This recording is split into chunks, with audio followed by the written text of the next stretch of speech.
Halo teman-teman semua, selamat datang di update Timnas Indonesia yang berlaga di Piala Asia 2023 di Qatar.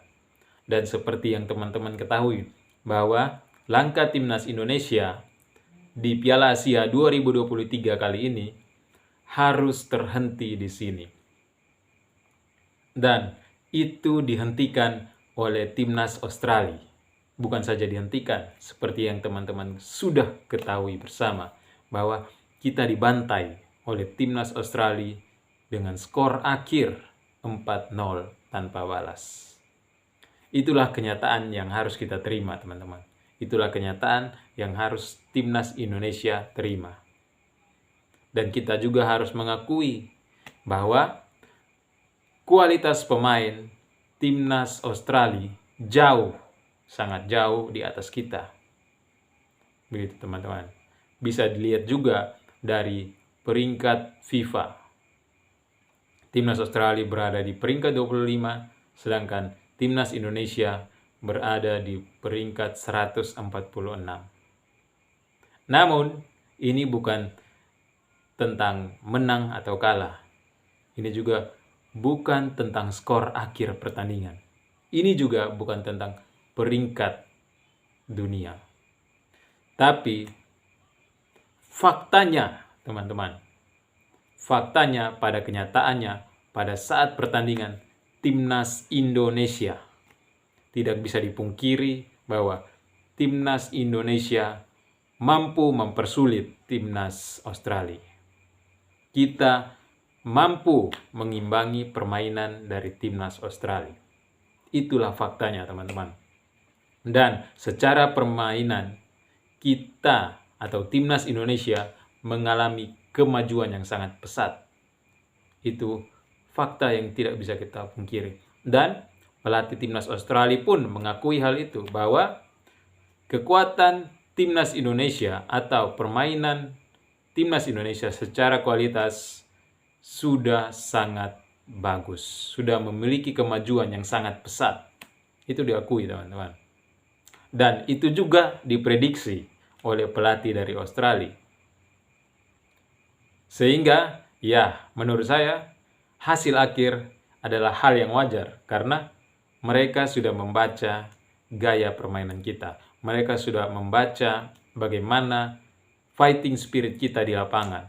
Mereka sudah paham itu, sehingga mereka sudah mampu mengantisipasi hal itu, dan faktanya mereka mampu mengatasi cara bermain kita dan membantai kita 4-0 tanpa balas. Itulah faktanya, teman-teman, ya.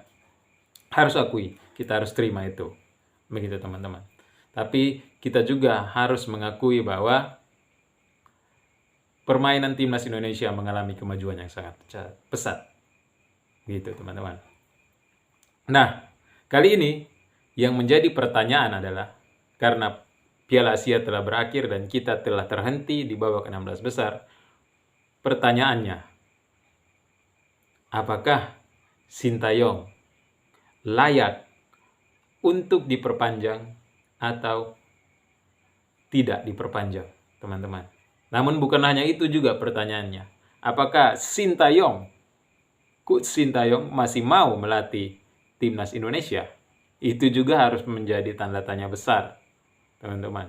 Jadi bukan persoalan kontraknya Sintayong diperpanjang atau tidak. Tapi jika diperpanjang, apakah Sintayong juga mau untuk tetap melatih Timnas Indonesia? Begitu. Itulah yang akan kita bahas dalam video kali ini, teman-teman. Secara spesifik juga kita akan membahas sedikit tentang pertandingan. Begini, teman-teman. Kita bahas sedikit tentang pertandingan, ya. Ternyata di video sebelumnya sesuai dengan prediksi bahwa Pratama Arhan digantikan dengan Shane Patinama. Sintayong mencoba untuk memainkan Shane Patinama di sisi kiri Timnas Indonesia. Dan Yakub Sayuri dikembalikan ke posisi aslinya, dan ternyata menurut hasil pengamatan saya, Yakub Sayuri perform kali ini, menunjukkan performanya. Hanya sayangnya Asnawi yang selama pergelaran Piala Asia, selama timnas Indonesia bertanding di Piala Asia, dia sangat menunjukkan performanya yang di bawah, yang di luar ekspektasi, gitu teman-teman. Dia tidak bisa menunjukkan performanya yang bagus, Asnawi itu. Nah, ini yang menjadi tanda tanya besar juga, padahal dia adalah seorang kapten. Itu teman-teman. Tapi selama Piala Asia, dia tidak mampu sedikit pun menunjukkan performa yang bagus. Itulah yang menjadi kekecewaan sendiri buat Asnawi. Saya sungguh sangat kecewa dengan Asnawi, padahal saya berekspektasi tinggi dengan performanya Asnawi, gitu teman-teman. Nah, dari pertandingan melawan Australia yang seperti pertandingan-pertandingan sebelumnya, bahwa kesalahan banyak terjadi di pemain belakang, di lini belakang timnas. Dan itu terjadi seperti biasa. Yang cukup membingungkan, bahwa Coach Sintayong apakah dia mampu membaca itu atau tidak, saya juga kurang paham teman-teman. Tapi mungkin saja Coach Sintayong membaca itu, melihat hal itu, bahwa terjadi kesalahan elementer di lini belakang timnas Indonesia yang sering terjadi, begitu. Namun Coach Sintayong juga mungkin sedikit kebingungan siapa yang bisa mengganti di lini belakang timnas Indonesia, karena tidak ada lagi pemain selain Jordi Amat, selain Sandy Walsh yang mampu bersaing di lini belakang timnas Indonesia. Itu menurut saya teman-teman. Sehingga ya Coach Sintayong mau tidak mau harus memainkan mereka, walaupun mereka sering melakukan kesalahan-kesalahan elementer, individual error yang dilakukan oleh pemain-pemain belakang. Dan itu lagi-lagi terjadi ketika melawan Australia kemarin, gitu teman-teman. Dan yang membingungkan saya juga, kenapa dimainkannya seorang Elkan Bagot, yang sudah jelas-jelas Elkan Bagot selama Piala Asia berlangsung, selama timnas Indonesia bermain di Piala Asia, sangat di luar ekspektasi. Performanya sangat kurang menurut saya, gitu teman-teman. Di lini belakang ada Asnawi dan Elkan Bagot yang di Piala Asia kali ini sangat underperform, di luar ekspektasi saya, begitu teman-teman. Dan ya, seperti yang kita lihat, kesalahan di lini belakang kita sering terjadi. Kalau di lini tengah timnas Indonesia, teman-teman, tidak perlu dipertanyakan lagi, saya rasa ya. Ada Justin Hubner, ada Ivar Jenner di sana, yang sudah tentu, dan teman-teman pun bisa melihatnya selama Piala Asia berlangsung, mereka sangat perform. Mereka selalu perform, gitu teman-teman. Selalu mampu menghidupkan lini tengah timnas Indonesia. Itulah yang membuat timnas Indonesia menjadi kabar baik, bahwa Justin Hubner dan Ivar Jenner sangat mampu membawa timnas Indonesia ke permainan yang bagus, itu di lini tengah. Walaupun kita melawan Irak, Jepang, atau Australia, tim-tim besar itu, tapi kita di lini tengah tetap mampu, karena ada dua orang ini, Justin Hubner dan Ivar Jenner. Namun sayang sekali ketika kita melawan Australia, di lini depan kita ada Mario Ferdinand, Rafael Struijk, Jakub Sayuri masih kurang efektif. Terlebih lagi ada yang viral disorot, bahwa ada tendangan ke langit dari seorang Marcelino Ferdinand. Itu ya yang disorot. Ya itulah fakta, dan kita harus terima kekurangan itu, bahwa lini depan kita masih kopong, begitu teman-teman ya. Masih kopong, masih tumpul, masih kurang efektif, masih belum bisa memanfaatkan peluang. Itulah faktanya lini depan kita, dan perlu ditingkatkan lagi, gitu teman-teman ya. Tapi kalau di lini tengah, saya rasa hampir tidak ada koreksi di lini tengah. Hanya di lini depan kita dan lini belakang kita yang menjadi PR. Namun secara keseluruhan, timnas Indonesia sangat mampu menandingi permainan timnas Australia. Bahkan kita timnas Australia di babak pertama, teman-teman. Teman-teman bisa lihat bahwa di babak pertama kita memiliki 5 shoot.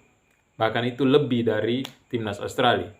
Dan kita memiliki peluang 2 shoot on target. Namun kita masih belum mampu memanfaatkan peluang tersebut. Walaupun di babak pertama kita secara statistik ya, secara ball possession dan akurasi passing ya kita kalah. Tapi secara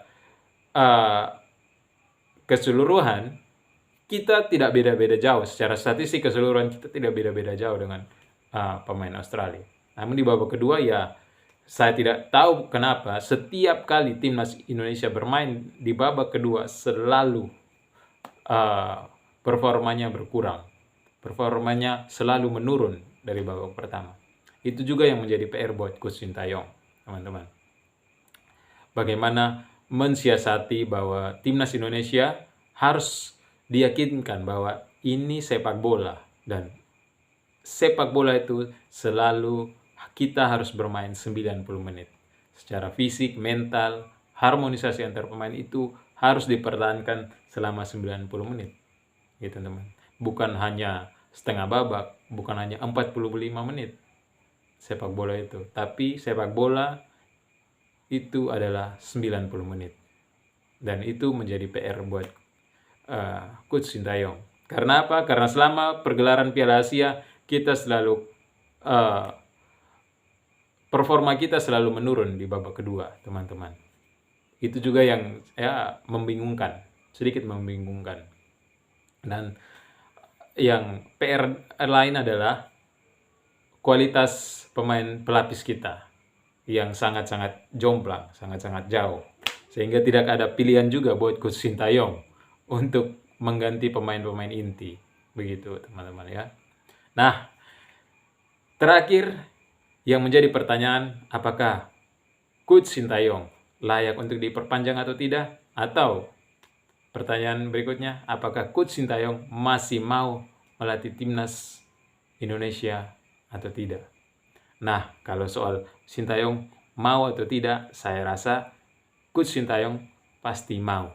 Hanya persoalannya, apakah Sintayong layak diperpanjang atau tidak? Menurut saya, secara performa timnas Indonesia yang makin hari makin meningkat, terlepas dari kita kalah ya, di Piala Asia sendiri ya kita kalah 3 kali melawan Irak, Jepang, dan terakhir Australia. Praktis kita hanya menang 1 kali melawan Vietnam. Dan selama 9 pertandingan di Piala Asia maupun di luar Piala Asia, kita selalu kalah. Dan praktis selama 9 pertandingan kita hanya menang 1 kali, itu ketika kita melawan Vietnam selama 9 pertandingan. Gitu, teman-teman. Tapi setidaknya kita juga mampu mencetak gol. Gitu. Nah, pertanyaannya, apakah Coach Sintayong layak untuk dipertahankan? Ya, menurut saya Coach Sintayong itu masih layak dipertahankan. Hanya kita juga tidak boleh memperpanjang kontrak begitu saja. Kita juga harus memberi target buat Coach Sintayong. Begitu. Memberi target yang bagaimana? Menurut saya gini, teman-teman. Selama Coach Sintayong melatih timnas Indonesia, filosofi sepak bola Indonesia masih belum jelas menurut saya. Sampai hingga saat ini, filosofi yang mau dibangun oleh Coach Sintayong, filosofi sepak bola Indonesia masih belum kelihatan. Nah, itu adalah salah satu tugas Coach Sintayong dan harus diberi target. Gitu, teman-teman. Ya. Dan jika teman-teman beranggapan bahwa Coach Sintayong itu tidak layak untuk diperpanjang, ya bisa saja. Itu kan pendapat teman-teman ya. Tapi apa alasan yang tepat teman-teman mengatakan Coach Sintayong itu tidak layak untuk diperpanjang? Ya, saya rasa ya teman-teman bisa memberi alasan di kolom komentar ya. Tapi menurut saya tidak ada alasan untuk tidak memperpanjang kontrak Coach Sintayong. Karena apa? Karena secara performa permainan timnas Indonesia mengalami kemajuan. Dari pertandingan ke pertandingan, performa timnas Indonesia selalu mengalami peningkatan ke arah yang lebih baik, begitu, peningkatan ke arah yang lebih baik. Namun memang sampai sekarang belum jelas filosofi sepak bola apa yang mau dibangun oleh Coach Sintayong. Itu belum jelas, itu teman-teman. Dan harusnya kita beri target kepada Coach Sintayong untuk mengerjakan PR-PR tadi, dan kita juga harus memberi target Coach Sintayong bahwa beberapa tahun ke depan kita harus tetap lolos ke Piala Asia. Begitu teman-teman.